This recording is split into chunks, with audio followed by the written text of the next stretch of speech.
મારા તમામ શિક્ષક મિત્રો અને વાલા વિદ્યાર્થી મિત્રો, આજે હું તમને એક પ્રેરક પ્રસંગ કહીશ જેનું નામ છે માતાનું મહત્વ.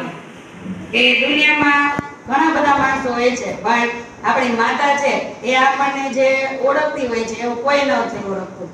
એનો એક મહાભારતનો પ્રસંગ કહું તો એક દિવસ સવારમાં ભીમ છે એ જમવા બેસે છે, નાસ્તો કરવા બેસે છે.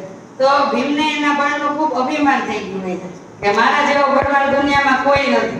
એટલે એની માતાને કહે છે કે માતા, એ કે મારા જેવો આ વિશ્વમાં કોઈ બળવાન નથી, તમે મારા વખાણ કરો. એટલે કુંતા માતા છે એ હસે છે એટલે ભીમને ખોટું લાગે છે કે હું બળવાન નથી, તમારી માતા હૈસા નહીં અને મારા વખાણ ન કર્યા અને મજાક કરી. હવે જમવું નથી અને ઘર મૂકીને ભાગી જાય. એટલે એ ભાગવા માંડે છે ઘર મૂકીને. તો ગુસ્સામાં જાતો હોય છે. તો એક નાનો પર્વત હોય છે, પર્વત લઈને એનો છૂટો ઘા કરે. જેવો ઘા કરે છે તો એક મહાકાય વ્યક્તિ સૂતો હોય છે, એના ઉપર એ પર્વત પડે છે. તો એ વ્યક્તિ ઊભો થઈ અને ભીમને કહે છે કે એ છોકરા, આ હું કાકરી ચાવડા કરે છે કે જાય કે ભાગવા માંડ, સાંજ સુધીમાં તું જેટલું ભાગી શીખ ને એટલું ભાગી જાય છે, સાંજે કે હું તને પકડીને ખાઈ જઈશ. તો ભીમ તો જોડે કે આવડો મોટો વ્યક્તિ. એટલે ભીમ તો ભાગવા જ માંડે કે બાપા આ આપણે પકડશે તો આપણું તો પૂરું થઈ જાય. માંડો ભાગવા સાંજ થવા આવી.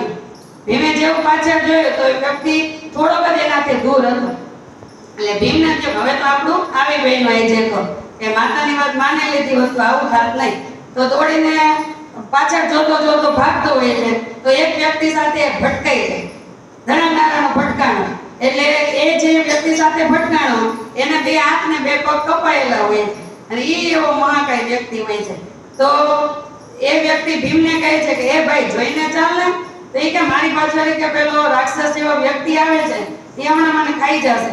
તો જે વ્યક્તિના બે હાથ ને પગ નથી એ ભીમને કહે છે કે હું તારું રક્ષણ કરી એ વ્યક્તિથી, તું મારી પાછળ છુપાઈ જાય. એટલે ભીમ એની પાછળ છુપાઈ જાય છે એ વ્યક્તિની પાછળ જેને બે હાથ ને બે પગ નથી છતાંય. તો પેલો જે પર્વત જેવો વ્યક્તિ આવે છે એ આ જેને હાથ ને પગ નથી એનાથી ગભરાઈ જાય છે અને વયો જાય છે. એટલે ભીમને પછી પેલો વ્યક્તિ કહે છે કે આવતો રે, હવે તું સુરક્ષિત છો. તો ભીમ એનો આભાર માની અને જાતો હોય છે.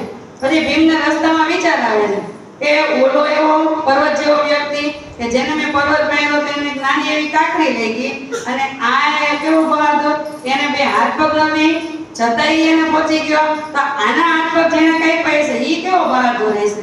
લઈને પૂછતો આવું પાછો આવ્યો કે ભાઈ કે ઓલો એટલો બહાદુર અને તમારે બે હાથ પગ નથી તોય તમે એને પહોંચી ગયા, તમે એટલા બહાદુર, તો તમારા બે હાથ પગ જેને કઈ પાય છે ઈ કેટલો બહાદુર રહેશે. એ કે ભાઈ વાત પૂછવામાં કે 5 પાંડવ છે એમાં જે અર્જુન છે ને એને મારા હાથ પગ કાપી નાખ્યા, 5 માંથી એકેય ભાઈ હાથમાં આવે ને તો ખાઈ જ જાવ.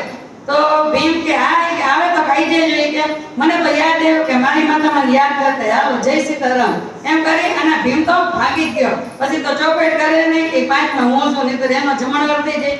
એટલે ભીમ તો બધી ભાગી ગયો ઘરે અને ઘરે જઈ અને એની માતાને પ્રણામ કરી અને કે માતા બહુ ભૂખ લાગી ગઈ છે, જમવાનું આપો. એ કે તો કુંતા માતાએ કીધું તું તો ઘર મૂકીને જવાનો હતો કે નારે નહીં કે માતા તો ગુસ્સો કરે, બાળકને થોડું જવાય કે ઘર મૂકીને. એટલે ભીમને સમજાઈ ગયું કે આપણી માતા છે એ જે કહેતા હોય એ શ્રેષ્ઠ હોય છે. એમની માતા હશે ત્યારે એને ગુસ્સો આવ્યો હતો, પણ પછી એને ખબર પડી ગઈ કે મારા કરતા અર્જુન છે એ વધારે બહાદુર છે. એટલે માતાની આજ્ઞાનું પાલન કરવું જોઈએ. અસ્તુ.